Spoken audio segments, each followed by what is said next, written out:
is Hera Walkholder, and I'm a licensed mental health counselor at the Bougainvillea House.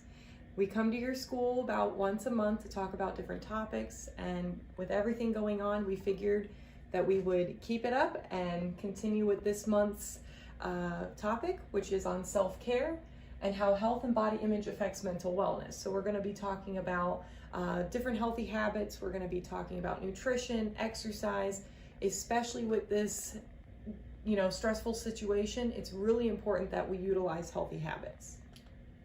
So we're going to start with the basics.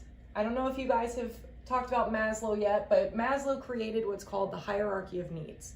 And his belief system was that you have to start at the very bottom with all of your basic needs first before you can even address any other issues going on in your life.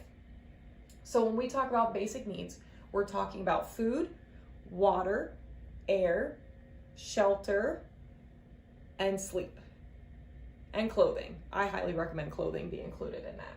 So if we have all 6 of those needs met, we then can move up to the next level, which is safety and security. Then we can move up to love and belonging, which is how we connect to others, followed by esteem, our sense of worth and who we are, identifying what our worth is, and then finally self-actualization. And this is a very interesting level. Maslow believed that we never reach self-actualization, never. Not even after we've gone. And that's because his belief was, why continue to live and set goals if you already completed them, right? So if you already met all your goals, you would just sit and watch Netflix all day and have nothing else to do with your life. So there is the possibility of jumping back and forth amongst the different levels for the rest of our life. It's learning how to juggle, learning how to balance, and we're always going to have that issue. Think about it. When you wake up in the morning, you probably already have a lot going on. You're thinking about the stuff you have to do at home, the stuff you have to do at school, the things you do with your friends, the things you do with your family, and that's all in a given day. Plus, we have to make time for ourselves at some point. So every single day, we're looking at how to juggle all of our different needs while making sure that we always monitor our basic needs. So now we're going to talk about the self-check-in, which I highly recommend you do this daily with yourself, because if we start setting healthy and mindful habits now, we'll be able to continue through regardless of whatever situation is happening. And it's really important we do this to monitor what we need to make some changes on in our life. So let's start with the very top. How many hours of sleep am I getting every night? For those of you who don't know, at your age, you're supposed to be getting 7 to 9 hours of sleep every night. Whenever I say this out of school, they look at me like, what? I barely get 4. So yeah, that's a big deal. So we're looking at the fact that maybe you didn't sleep the amount of hours you're supposed to sleep. Maybe you also didn't eat breakfast. So now not only are we irritable and agitated, we're low on energy. So this is why we're not even getting up and starting our day on the right, track of mind.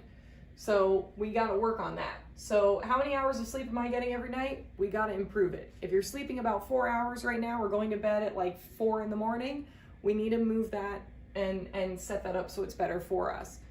Let's look at the next one. Am I eating 3 meals a day, and am I snacking? Believe it or not, it actually is healthy to be snacking throughout the day, depending on what you're snacking on. But it is healthy because it keeps our metabolism going.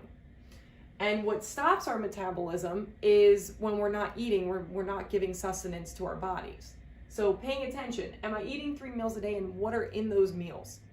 When you wake up in the morning and you start off your day with all these starches with no protein, you're gonna feel kind of blah. You'll crash pretty quickly. So yes, Cinnamon Toast Waffles are great, but they're not going to give you the nutrients that you need to start your day. So have a couple of eggs, do something, protein bar, protein shake, something that's gonna get you up and running. And like I said, the next one goes into this. What am I eating? What am I putting into my body? And do your research. A lot of people out there are telling you things that may or may not be true. Read up on it, educate yourself. Go to a .org or a .gov or .edu site that's going to teach you the way to eat healthy, okay? Am I drinking enough water? If you're dehydrated on top of not sleeping, on top of not eating right, you're just depleting your body and your mind of being energized and functioning properly. So especially as we're getting closer to the summer months, we need to make sure that we're staying hydrated. All right, so paying attention and asking yourself, well, what about caffeine and sugar intake? Remember, a lot of carbs break down into sugar. So you got to pay attention to all the different things that you're putting into your system. Caffeine. Caffeine, not only is it addicting, when we don't have it, we start to develop headaches, we start to feel more agitated, stressed out, and tired, and it just changes our body and our mind chemistry when we're putting too much into our system. So that's also something to pay attention to. What about how often am I exercising or staying physically active? And what kind of activities are we doing and for how long? If you walk outside around the block once in the entire week, that's good, but we could do a lot better. You know, you're not in school right now in the physical aspect, you're there virtually, so that means you have a lot more time after school to go outside, go for a run, go for a bike ride, go skating, whatever it is that you can do. If you have a pool, go swimming. There are things that we can do, even going on YouTube and finding a yoga video or Pilates or Zumba or something that's gonna get you up and moving. How much time is spent on my own?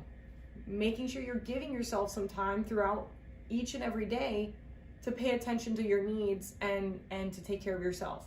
There's nothing wrong with self-care. And then we have to look at balancing that. Time with your family, time with your friends, and yes, even virtually, having that time set for everyone. How much time is spent on technology? Now, I'm sure that this has changed significantly considering this is how we are communicating with everyone, how we are doing school.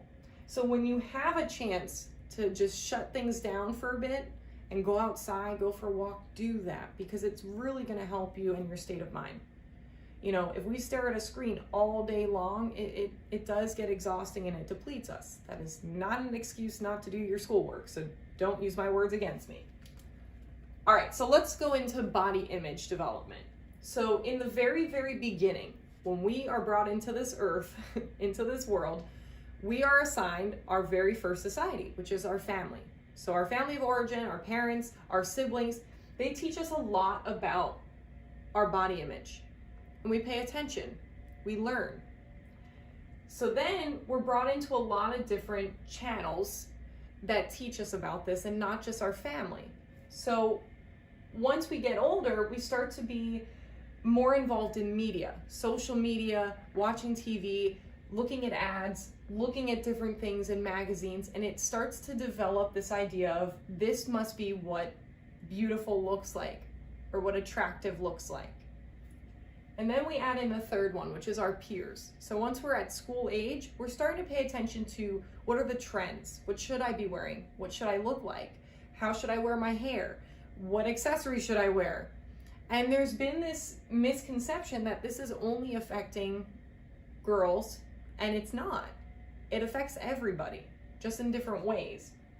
Because what happens is after we've looked at all these different channels, we then shift into internalizing these messages. What does that mean? Well, we start to repeat these things. So I read once that, brown hair is hideous. That is not true. I'm team brunette. However, if I've heard this several times, I'm gonna start to think what? That there's something wrong with my hair color. And we could go down the list. People find flaws in their face shape, we find flaws in our body type, and even if we don't find them right away, we have all these advertisements and billboards telling us what we should be looking like. So after we've internalized these messages, the worst part is we start to believe them. And this is where we develop body satisfaction or body dissatisfaction. And after a while, it no longer becomes about what we've seen. It's more about what we've been internalizing and having on repeat like a broken record. And we just start to believe that. So then we move from body satisfaction versus dissatisfaction, and we develop habits. So if we're not satisfied with our body, we might do a couple of things. Whether we're dieting, starving ourselves, eating disorders, maybe we've developed the habit of not wanting to eat in front of others, right? If we are satisfied with our body, we're gonna be okay with sometimes pigging out on junk food. We're gonna be okay with someone making a remark about someone's hair color and not taking it as personally. So it's really important to pay attention to this, because body image development, it doesn't stop. At any age, you can talk to anybody, any adult, anyone, and they'll tell you whether they've struggled in the past with it and they've learned how to feel better about themselves, or they just continue to struggle with it. It doesn't disappear like magic. You have to work at it. You know, the big thing that we have the opportunity right now is going inward, really and truly. With what's going on with the coronavirus, we have a lot of time on our hands, and we need to look at how we're utilizing that time. You know, are we sitting in our room isolating from everyone and everything? Are we trying to engage with our family? Are we trying to, you know, be more active in exercise? Are we trying to change our habits and better ourselves? You know, it's really important to look at that right now. So, what do we feel is the most harmful social media platform for our mental health and our body image? So according to studies, they believe that it's Instagram. Why? For a couple of reasons. Number one, we have FOMO, the fear of missing out. So we're scrolling through Instagram and we're seeing all of these people, well, not right now, everyone's traveling at home, but we usually would see people going on cruises, on trips, traveling. We might even see our own friend group going out and they didn't even invite us. So we're scrolling and we see all of this, and it makes us feel a little less than. So we're comparing ourselves to others. We also have a ton of advertisements that are being geared towards your age group that are affecting you too, and what you should be doing, right? So we have a lot of those different things. Then we're looking at how many likes did we get? If we didn't get any likes, we have to delete a post and repost. We have to think about what hashtags, the caption, the filter. Then we spend hours filtering ourselves to look, you know, perfect. And we're also comparing ourselves to these Instagram models and influencers that their entire face has been photoshopped and changed, and their body has been changed. And we're trying to meet what's expected, and it's not even real, which is even more frustrating. So the least harmful as of right now has been reported as YouTube. Why? Because majority of people going on YouTube, yes, they might troll other people, they might say certain things, but they don't know them directly. And they're usually just going on there to look at, you know, funny cat videos or ASMR videos or how to do something like a tutorial. With Instagram, it's more targeted. We have a lot more cyberbullying on Instagram. So it's really affecting not only the way in which we view ourselves and see the world, it's affecting everything from our body, how we perceive our body, and our mind. And it just really stresses us out and it overwhelms us. We have about 7 out of 10 young people reporting cyberbullying through social media. And again, I'm sure it's more than that now, but there are people that still don't want to come forward because they don't want to get into any trouble or start anything up. So in a study on social media, these were the top things that teens are perceiving with social media platforms. We have 35% of teens worried about someone tagging them in an unattractive photo. So they're worried about how they don't have any control over what someone else posts about them. 27% feel stressed about how they look in a posted photo. So after they've posted this photo, they're literally nitpicking at every single thing. Oh, I wish I had better lighting. Why didn't I take this photo this way? Why didn't I use that backdrop instead of this one?